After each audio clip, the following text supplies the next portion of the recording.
você só tomará conhecimento de qual é a esperança que você deve ter no seu coração se você acessar a palavra de Deus. Somente a palavra de Deus, ela vai revelar a você qual é a esperança que você pode alimentar no seu coração, de tal modo que você não irá conhecer a frustração. É na palavra de Deus, é na busca desse poder do alto, que é a revelação suficiente para que conheçamos ao nosso Deus, e que não necessita ser atualizada. Eu faço sempre questão de dizer isso, porque a Bíblia, ela é mais atual do que o jornal que você vai ler amanhã. Essa é a palavra de Deus, e ela que vai te dar o conteúdo para a sua vida, para você viver bem, viver de acordo com essa boa, perfeita e agradável vontade.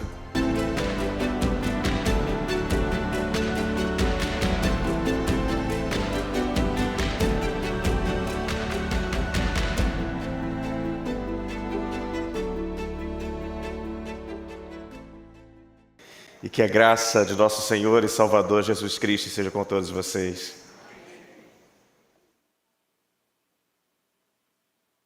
Eu escuto a Dani assim, às vezes me emociona, sabe? Durante muito tempo eu cantei no Adonai. E foi 2018, 2019, né, Dani? Nessa área aí, por esse tempo. Chegou pra gente a notícia, Dani, uma das solistas principais da Adonai, problema sério das pregas vocais, diagnóstico, não vai voltar a cantar. Olha o que ela acabou de cantar agora, gente. É do poder de Deus. Eu me lembro que eu chorei. Logo depois da pandemia, o pastor tinha acabado de tomar posse. E aí, o culto abrindo, Dani foi chamada para poder fazer um solo. Eu falei, tá vendo aquela menina ali, pastor? Ele ainda não conhecia, né? Tinha acabado de tomar posse. Aquilo ali é um milagre. Aquilo ali é um milagre. Aí eu contei para ele, naquele momento. E até hoje, quando eu vejo Dani cantando, seja na Adonai, eu acho que ela nem sabe disso. Está falando aqui agora para todo mundo, Dani. Você, para mim, arde o meu coração, porque foi, enquanto conjunto coral, a gente sofreu com você, né? A gente orou com você, a gente caminhou com você, e para a glória de Deus Pai, está aqui uma voz linda. Os médicos falaram, não vai ser do mesmo jeito. Deus falou, é instrumento meu, deixa que eu afino. Glória a Deus, glória a Deus, Deus é bom demais. Deus é bom demais, Deus é bom demais. Só alegria, gente, só alegria. Final de semana passada, eu vou falar Deus é bom demais de novo. Que eu quero contar para vocês, semana passada eu não estava aqui, né, gente? Semana passada eu estava lá em Friburgo, passando um frio de 10 graus. Para carioca isso é o quê, né? É o Polo Norte. Mas estava lá alegre, 50 anos, bodas de ouro dos meus pais. E vocês dão para perceber já que esse pastor é brabo, né? Ele não chora, não. Só que assim, eu vou te dizer, eu até me comportei. O meu irmão, ele estava dirigindo e eu fui chamado para poder pregar e oficializar a cerimônia, né? O meu irmão, ele começou assim, boa noite, irmãos, e começou a embargar. Eu falei, já! Aí ele se recuperou, continuou a fala dele. E aí depois eu falei, não vou pagar esse mico não. Comecei a fazer o sermão. Fiquei assim, na moral, me segurando. Teve um momentinho do sermão assim que eu comecei a me emocionar, eu dei uma mudada assim rápido para poder voltar. Mas meu irmão, que privilégio foi aquele. Privilégio de vida cristã, de ministério, você fazer a celebração das bodas de ouro do seu pai, vivência de princípio. Só chega a 50 anos quem vive princípio, quem pratica princípio. Eu dou glórias a Deus pelos meus pais. Mas, é claro, quando chegou o momento das alianças, aí deu ruim. Ou melhor, deu muito bom, glória a Deus. Porque aí as lágrimas veio, a emoção veio e foi uma coisa gostosa demais. Por quê? Deus é bom o tempo todo e o tempo todo Deus é bom. Esse é o nosso Deus. E é uma alegria estar hoje, nessa noite, compartilhando a palavra desse Deus com os irmãos. E eu quero convidar que você acesse a sua Bíblia na carta que Paulo escreveu aos nossos irmãos de Roma, a carta aos Romanos. Nós vamos ler o capítulo 12, o verso de número 12. Carta de Paulo aos Romanos, capítulo 12, versículo 12. Diz o seguinte, a palavra de Deus: alegrem-se na esperança, sejam pacientes na tribulação e perseverem na oração. Santo Deus e Pai, nós clamamos a Ti, Senhor, nesse momento pela ação do Teu Santo Espírito. De maneira, Senhor, que as palavras da minha boca e o meditar do meu coração venham tão somente do trono da graça do nosso Deus. Inspiração do Teu Santo Espírito, ao qual nós clamamos também que esteja trabalhando em corações e mentes aqui presentes, para que a Tua palavra encontre em cada coração aqui acolhida e prática, para que vivam e vivam em abundância. Nós assim oramos, desde já agradecidos e fazemos em nome de Jesus. Amém. Hoje nós vamos falar sobre 3 poderes para a santificação. A carta de Romanos, capítulo 12, é assim fantástico.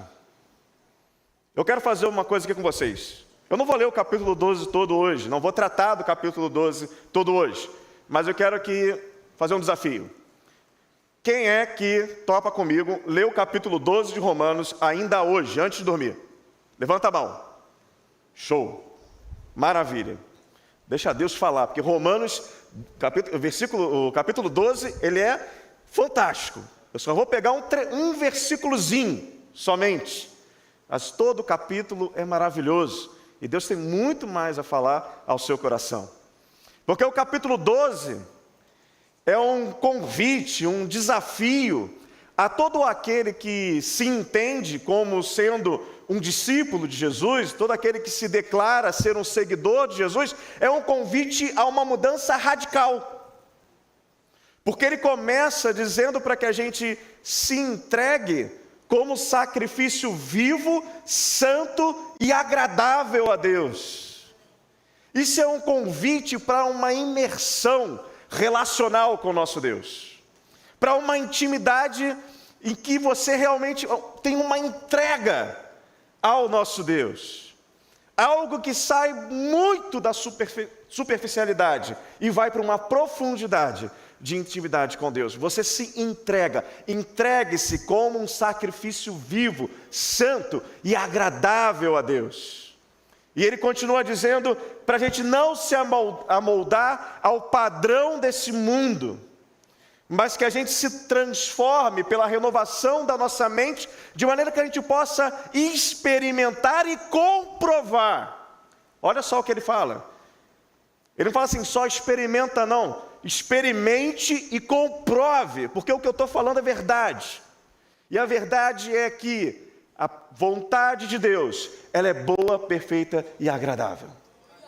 Esse é o convite de Paulo aos nossos irmãos de Roma, especialmente no capítulo 12.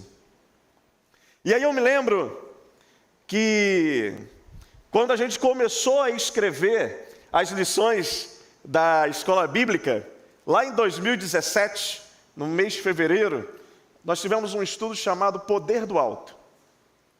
E o poder do alto era a palavra de Deus, o Espírito Santo de Deus e a oração.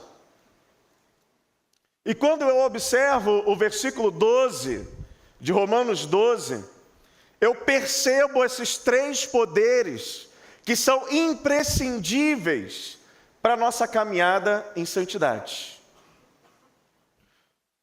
Ele começa o texto dizendo o seguinte: alegrem-se na esperança. E aí a pergunta que eu faço, e por isso que eu desafio a vocês, estudem a palavra de Deus. Não, pastor, eu leio. Não. Estudem a palavra de Deus. Mas qual é a diferença, pastor? Faça perguntas ao texto. Tenta entender cada parte do texto. Sabe, às vezes a gente estuda já guiado, de repente por uma Bíblia de estudo, por um... É legal você ter, claro, um suporte, um apoio, um comentário, mas às vezes pega a tua Bíblia, aquela Bíblia que tem só o texto bíblico. Eu sou assim. Meu primeiro contato com todo o texto bíblico, quando eu vou estudar, eu pego uma Bíblia, que é uma Bíblia antiga minha, que é só o texto bíblico. E João Ferreira de Almeida. E um detalhe, é a minha primeira Bíblia. Porque dizem que crente não ganha a Bíblia, né? O pessoal fala assim, né, que a diferença do crente pro católico é que o católico ganha a Bíblia e o crente, ele gosta de comprar a sua Bíblia. Porque na época, né, que era dito isso, nós éramos conhecidos como os Bíblias. E tínhamos o orgulho de andar com as nossas Bíblias na mão. Então, se por um lado nós tínhamos numa tradição religiosa aquela tal da Bíblia da família, né, que era uma única Bíblia, que às vezes ficava ali numa estante, até no negócio. Quando você ia numa família de crentes, era uma Bíblia para todo mundo. Era uma Bíblia para cada um. Cada um, e tinha uma alegria imensa. Eu me lembro que a minha primeira Bíblia eu comprei em 1997, é essa que eu uso. É uma Bíblia que eu passei um ano inteiro guardando dinheiro para poder comprar minha Bíblia. Porque, e assim, eu não ganhava mesada, tá, gente?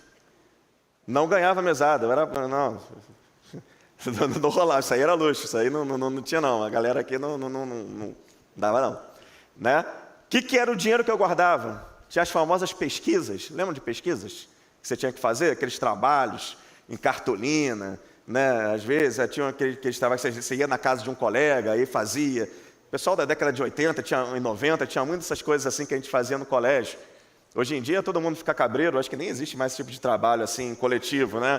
O pessoal fica meio cabreiro, vou mandar meu filho lá para não sei onde, né? Hoje em dia as coisas mudaram um pouquinho. Mas antigamente era assim, né? Vai lá, vai na casa de fulano e tal, beleza, vai, faz o trabalho. E aí a gente ganhava, às vezes era R$2 para poder comprar cartolina. E a cartolina era R$1,80. Não, R$1,80 é muito caro, naquela época não era isso tudo também não. Era 80 centavos, 50 centavos, uma cartolina, né? Hoje em dia deve ser o quê? R$50, né? Uma coisa assim, sei lá. Você vai fazer um trabalho desse, tu gasta 200 conto hoje em dia. Mas, e aí eu fui juntando esse dinheirinho, de real em real.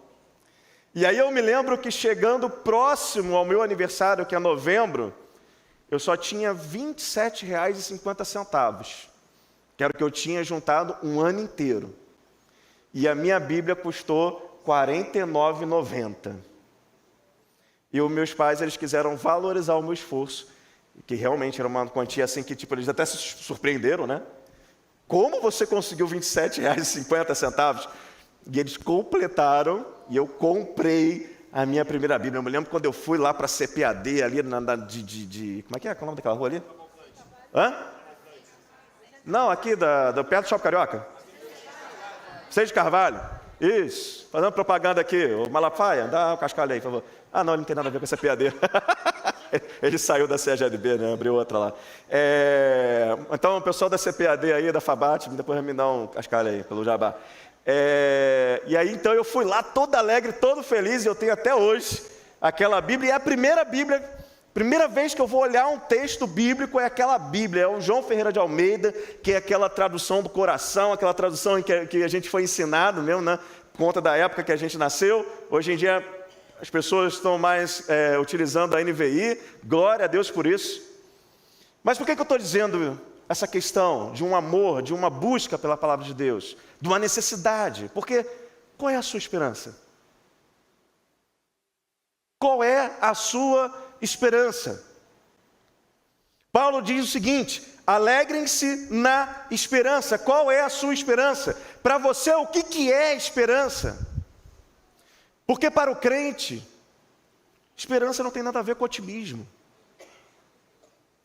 Sabe, a gente está em ano eleitoral, e aí tem aquele político que está pleiteando, sei lá, o 10º mandato dele, e diz assim: vote em mim, o Rio precisa de mudança.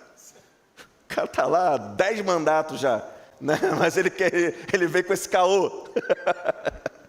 Né? E aí, vou votar nele, porque talvez eu tenha esperança que as coisas melhorem. Não é dessa esperança que a gente está falando aqui. Quando Paulo fala alegrem-se na esperança, ele está dizendo da viva esperança que temos em Cristo Jesus, como o apóstolo Pedro falou lá na sua primeira carta geral, no capítulo 3. É dessa viva esperança, é uma esperança de que quem prometeu, ele é fiel para cumprir, como diz o profeta Jeremias. Não é uma esperança de talvez, mas é uma esperança certa, correta, em que eu posso realmente confiar, em que eu posso celebrar. Mas qual é a sua esperança? Você só tomará conhecimento de qual é a esperança que você deve ter no seu coração, se você acessar a palavra de Deus. Somente a palavra de Deus, ela vai revelar a você qual é a esperança que você pode alimentar no seu coração, de tal modo que você não irá conhecer a frustração. É na palavra de Deus, é na busca desse poder do alto, que é a revelação suficiente para que conheçamos ao nosso Deus, e que não necessita ser atualizado. Eu faço sempre questão de dizer isso. Faço sempre questão de dizer isso, porque a Bíblia, ela é mais atual do que o jornal que você vai ler amanhã. Essa é a palavra de Deus, e ela que vai te dar o conteúdo para a sua vida, para você viver bem, viver de acordo com essa boa, perfeita e agradável vontade. Então, para que você tenha uma esperança e que você pode acalentar e você pode confiar, busque a palavra de Deus. Ela é o poder do alto. Como diz o apóstolo Paulo, eu não me envergonho do Evangelho, porque é poder de Deus para a salvação. Essa é a nossa esperança. A tua esperança se limita a realidades do tempo presente? Se você tem um relacionamento com a palavra, eu acho que você já deve estar com o versículo na cabeça. Porque Paulo diz: se a nossa esperança estiver ligada somente a esse tempo, nós somos os mais miseráveis de todos os homens. Porque a nossa esperança é para esse tempo e para o tempo fora do tempo, para os tempos eternos. É de vida para além dessa vida, é vida para essa vida e vida para além dessa vida. É aquilo que o Evangelho tem para nós hoje e tem para nós eternamente, porque é poder de Deus. Eu não posso falar de santidade se eu não falar para você a importância de conhecer a palavra desse Deus que é santo, santo, santo. Essa esperança que eu tenho na palavra, ela é a âncora da minha alma em tempos de tempestade. Na hora que o navio está, vai cair, é a esperança que eu tenho em Cristo Jesus que me traz o equilíbrio. É ela que me deixa centrado, e é ela que me põe no centro da vontade de Deus. E aí, porque eu tenho uma esperança viva, eu tenho alegria, mesmo em tempos de tribulação. E quando eu lembro disso, eu lembro daqueles cânticos da juventude. Já não é mais, né? Mas tinha um que dizia assim: essa paz que eu sinto em minha alma, não é porque tudo me vai bem. Essa paz que eu sinto em minha alma é porque eu amo ao meu Senhor. Não olho circunstâncias, não. Olho o seu amor. Não me guio por vista, alegre estou. Então, meus irmãos, o primeiro poder do alto é a palavra de Deus, que te traz a viva esperança, capaz de trazer alegria ao seu coração, seja qual for a circunstância da sua vida. O segundo poder do alto, eu observo a partir dessa expressão: sejam pacientes na tribulação. E aí a primeira palavra que me chama a atenção é a palavra tribulação. O que é tribulação? Se você for conferir qualquer dicionário teológico, vai dizer que tribulação são os eventos que se sucederão nos últimos dias, que são contra os princípios e valores do reino de Deus e que afetam aqueles que então são seguidores de Jesus. Isso é tribulação. É o momento em que há o confronto direto do mundo contra você que defende os princípios e valores do reino como um embaixador desse reino. Isso é tribulação. E aí você me pergunta: mas isso é só nos últimos dias. Talvez isso não seja agora. Afinal de contas, isso já se passou 2000 anos. E eu quero lembrar para vocês que 2000 anos para Deus é como se fosse 2 dias, e que 2 dias como se fosse 2000 anos. Porque um dia para Deus é como 1000, um dia para Deus é como 1000, e 1000 dias para Deus é como se fosse 1. Então, na verdade, a história, a gente não sabe quando é que ele virá. Jesus, ele foi perguntado, ele disse assim: olha, nem eu sei, nem os anjos do céu sabem, apenas o Pai, ele sabe. Mas quando é então que começou esses últimos dias? Você tem como me dizer? Sim, Atos 2. Como assim, pastor? Atos 2 é descida do Espírito Santo. Na descida do Espírito Santo, acontece aquele fenômeno que deixa todo mundo assim meio cabreiro, o que está acontecendo aqui? Porque os seguidores de Jesus começaram a falar, e tinham pessoas ali reunidas de várias partes do mundo, e os discípulos de Jesus falavam, e cada um entendia na sua própria língua. Que coisa de doido! E aí o pessoal fica assim meio estranho: o que é isso que está acontecendo? Esse pessoal tá chapadão, bebeu uns goró, exagerou na ceia, tomou muito vinho. O que está acontecendo aqui? E aí Pedro se levanta e fala assim: varões galileus, presta atenção aqui, porque o profeta Joel falou que nos últimos dias ele derramaria o seu espírito sobre toda a carne. E o que vocês estão presenciando aqui é o cumprimento dessa promessa. O Espírito Santo está sendo derramado sobre esses. E a profecia de Joel era que nos últimos dias, então os últimos dias se inauguraram na descida do Espírito Santo, ali em Pentecostes. Ali começou já a contagem regressiva para a segunda volta de Cristo. Então, quando a gente se depara com esse texto de sejam pacientes na tribulação, eu vou me remeter a esse momento em que o Espírito Santo desce sobre a igreja. E o que é o Espírito Santo de Deus, senão o segundo poder do alto?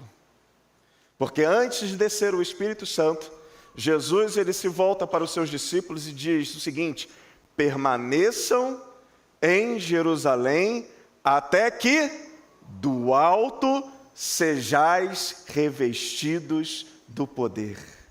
Jesus estava se referindo ali à descida do Espírito Santo, ao cumprimento da profecia de Joel, ao início da contagem regressiva dos últimos tempos. E aí ele fala aqui de que nós devemos ser pacientes na tribulação. Meu irmão, a tribulação é um negócio complicado.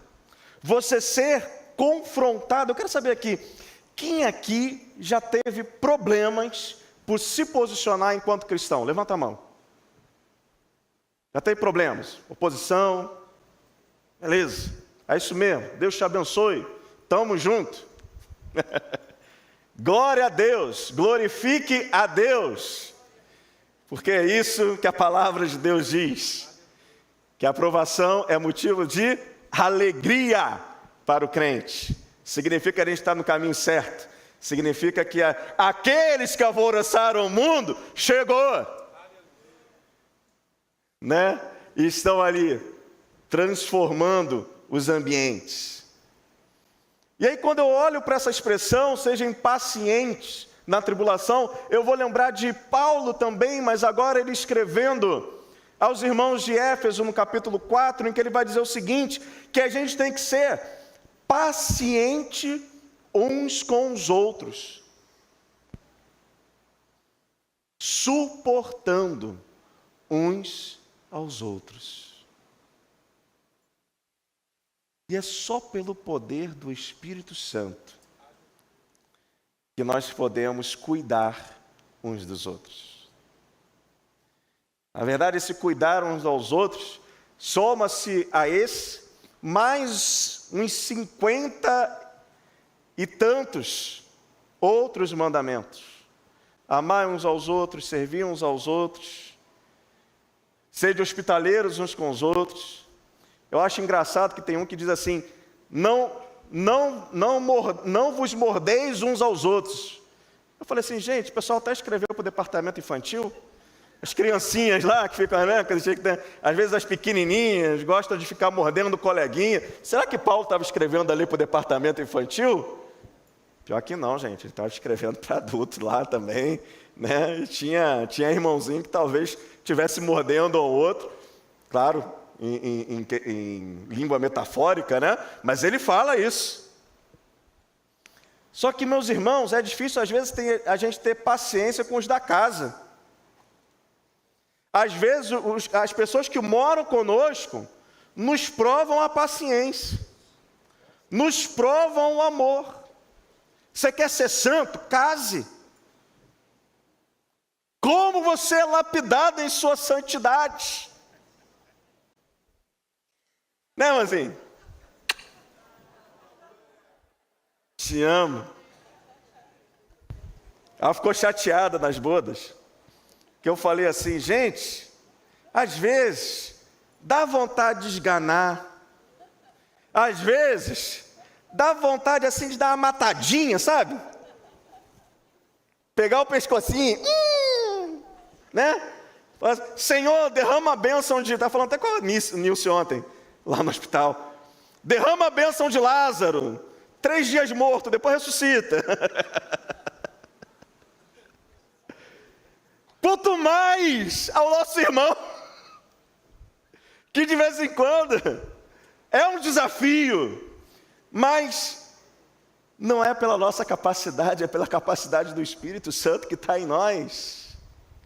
E por isso nós nos ajudamos em nossa caminhada a sermos santos, cuidando uns dos outros. É a paciência que vai sendo trabalhada e outras tantas coisas mais durante esse tempo de tribulação, que às vezes num primeiro momento é o irmão que está precisando de mim, mas no segundo momento sou eu que estou precisando do meu irmão. E é somente em submissão ao Santo Espírito de Deus que a gente caminha em unidade.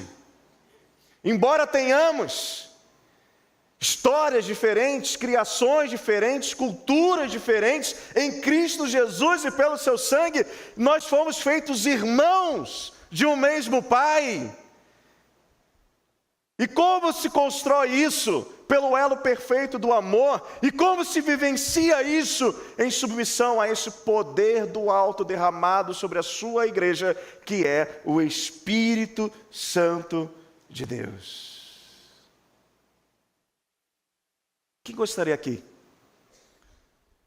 de viver uma vida cada vez mais submissa ao Santo Espírito de Deus? Levanta a mão.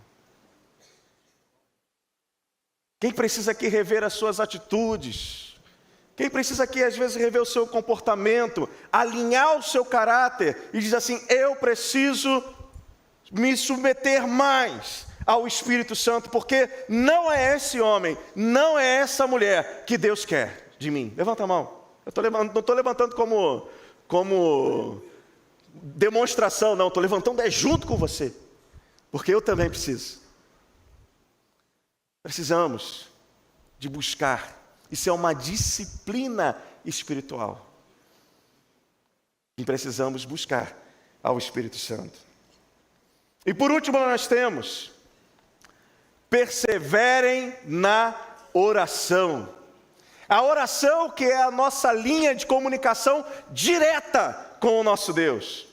Através da oração, a gente expressa a nossa adoração, o nosso louvor, a nossa gratidão. Eu sei que eles tiram foto desse momento, aí eu tenho que parar assim, né? A gente é gratidão, a alegria de servir. É na oração que a gente faz as nossas confissões, que a gente alcança o perdão. Esse canal de comunicação direto também é o terceiro poder do alto, porque quando eu elevo a minha voz ao Senhor, Ele do alto do seu sublime trono inclina seus ouvidos à minha voz. Porque os braços do Senhor não estão encolhidos, nem os seus ouvidos agravados ou surdos à oração daqueles que clamam, que o buscam em oração. E é na oração, meus irmãos, em que eu sou mudado. É na oração que eu sou transformado. Meus irmãos, a gente subestima muito o poder da oração. Porque a oração não é momento de pedir. A gente é muito pedinte.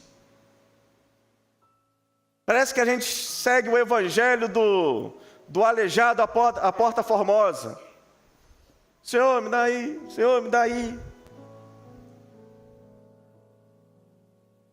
É na oração, meus irmãos, que eu encontro resposta. É na oração que eu recebo de Deus e falo assim: olha, eu não quero isso de você não. Você está pedindo isso aí, mas isso aí não é para você. Eu sei os planos que tenho para vocês. Mas não é esse não, Senhor? Não. Engraçado que o C.S. Lewis, aquele escritor que escreveu as Crônicas de Nárnia, ele dá o seu testemunho a respeito de oração. Ele teve um encontro muito profundo com Deus. Ele se tornou cristão. E as Crônicas de Nárnia nada mais são do que um pouco do resultado da transformação que Deus fez na vida dele. Porque ali há muitos elementos do cristianismo. Espero que a Disney não tome esse livro para poder modificar e acabar com essa obra, né? Mas ali há muitos elementos preciosos. E ele diz que a oração, ela não muda Deus, mas que a oração tem mudado ele. Ele conta das grandes transformações do caráter, da maneira de pensar que ele teve em momentos de oração. Porque a oração é esse momento em que Deus, Ele trabalha em nossos corações. Afinal de contas, é dele o querer, é dele o efetuar de acordo com a boa vontade dele. Voltamos à boa vontade, né? Citamos aqui Filipenses 2:13 e voltamos à boa vontade de Romanos 12:2. essa é a vontade que Deus tem para a vida de cada um de nós. Meus irmãos, nós estamos já no meio do ano. Ultrapassamos o meio do ano. Já estamos para o segundo mês do segundo semestre. E esse púlpito aqui não tem cessado de falar: santifique, santifique, santifique, santifique, santifique. E Deus tem martelado no coração dessa igreja: santifique. Mude, tome atitude. Hoje Deus está falando assim: me busca na palavra. Não viva só daquilo que você recebe domingo, daquilo que você recebe no discipulado de terça ou no culto de quarta-feira. Eu quero mais de você.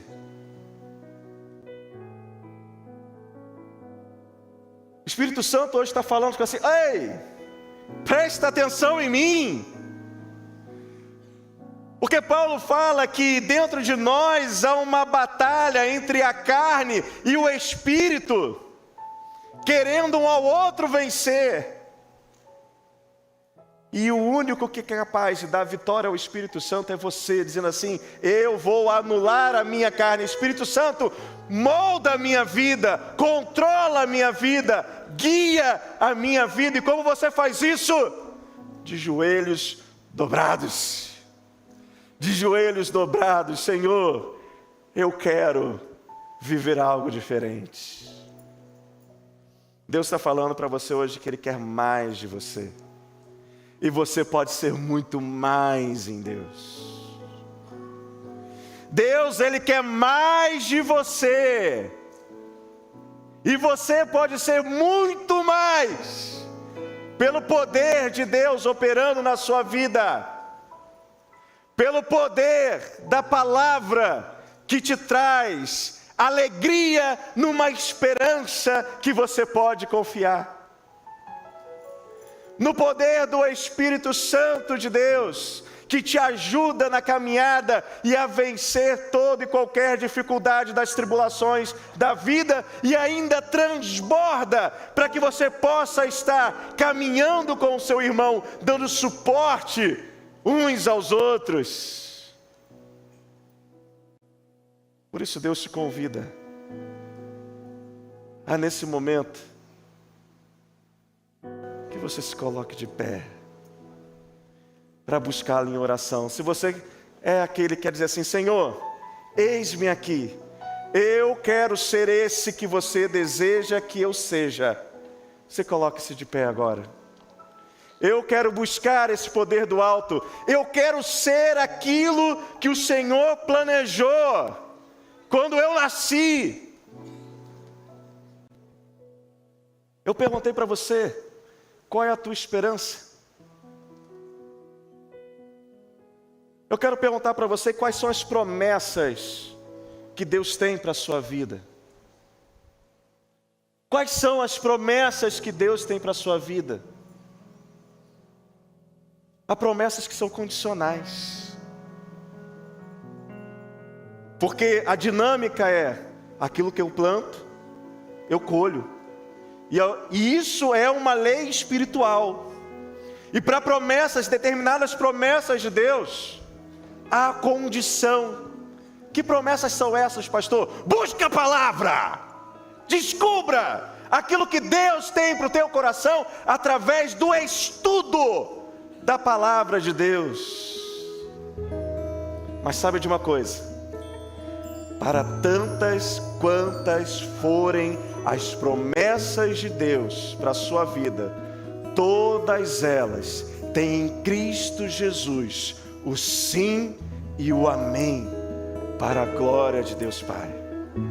Nele temos o poder para vivenciarmos no cultivo da esperança a realização de promessas que Deus tem para cada um de nós. E eu fico feliz de ver todo o auditório praticamente levantado.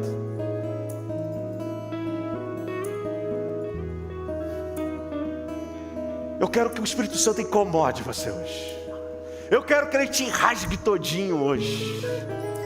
Eu quero que Ele te faça acordar nessa noite com sede de Deus, com uma sede de busca, de mudança de vida. Eu quero que você acorde nessa madrugada, incomodada pelo Espírito Santo, e ao invés de você abrir o celular para ver notificação de Facebook, de Instagram, que você abra a palavra de Deus. Senhor, por que o Senhor me acordou? Sem incomodar quem está do seu lado, abra ali. Senhor, fala comigo pela Tua palavra. Você vai estar orando. Senhor, que Teu Santo Espírito fala comigo. Fale comigo pela Tua palavra. Porque ela é poder de Deus. E eu quero ser quem você deseja ser que eu sou. Quem você planejou. Eu quero ser esse homem, eu quero ser essa mulher, eu quero ser esse servo, eu quero ser aquele povo que causou um alvoroço no mundo. Eu quero ser aquele que quando chega no trabalho é luz que se espalha. Eu quero ser aquele que quando chego na escola é luz que irradia. Eu quero ser aquele que quando eu chego na minha família eu irradio luz. Eu deixo que a beleza de Cristo se reflita em meu rosto. É isso que eu desejo. É isso que eu oro, é isso que eu clamo. Santo Deus, ó Pai, no poder do Teu Santo Espírito, Senhor, nós pedimos todos esses aqui, Senhor, que se colocaram de pé, dizendo sim à Tua palavra, dizendo sim ao Teu Santo Espírito, que se puseram de pé, Senhor, para Te buscar em oração, entendendo, Senhor, que Tu quer mais de cada um deles, entendendo, Senhor, que eles podem ser muito mais em Cristo Jesus. Ó Pai, nós Te pedimos, Senhor, pela ação do Teu Santo Espírito nessa igreja, porque, Senhor, importa que cada um de nós diminuamos em nossos desejos, em nossas vontades, em nossos eu sei fazer, em nossos, Senhor, em nossos pensamentos, porque importa, Senhor, que sejamos plenos, cheios, transbordantes do Teu Santo Espírito. Ó Pai, que em nós e através de nós a Tua obra se cumpra, que em nós e através de nós, Senhor, a Tua santidade seja vista e percebida por todos aqueles que nos cercam, ó Pai. Santo Deus e Pai, nós estamos aqui, Senhor, em busca de Ti. A parte, Senhor, que escolhemos é a melhor parte, é estar, Senhor, prostrados aos Teus pés, é estarmos, Senhor, buscando a Ti. Ó Deus, derrama sobre nós, cria em nós uma paixão por Ti, ó Pai, uma sede, como a corça que suspira pelas correntes das águas, desejamos, Senhor, suspirar pela Tua presença. Ó Pai, revela-nos a nós pela Tua palavra as Tuas promessas. Sabemos, ó Deus, que Tu és fiel a cada promessa que Tu tens para cada um de nós, mas pedimos também, Senhor, que nós sejamos fiéis, para que possamos, Senhor, em santidade conquistar as promessas de terra prometida que Tu tem para cada um de nós. Nos mantenha firmes, constantes, que não nos abalemos, Senhor, diante das dificuldades, das provações, das tribulações, diante da tentação, Senhor, que a gente reconheça o escape que Tu nos dás, para que não venhamos, Senhor, a desagradar o Teu coração, mas que tenhamos, ó Pai, uma vida santa, Mas se porventura, Senhor, na caminhada tropeçarmos, que o Teu Santo Espírito nos incomode, de maneira, Senhor, que confessando os nossos pecados, Tu que és fiel e justo para nos perdoar os pecados, possa nos ministrar graça e misericórdia. Nós assim oramos, Senhor, e desde já Te agradecemos, no nome poderoso de nosso Senhor e Salvador Jesus Cristo. Amém e amém. Louvado seja o nosso Deus. Vamos adorar.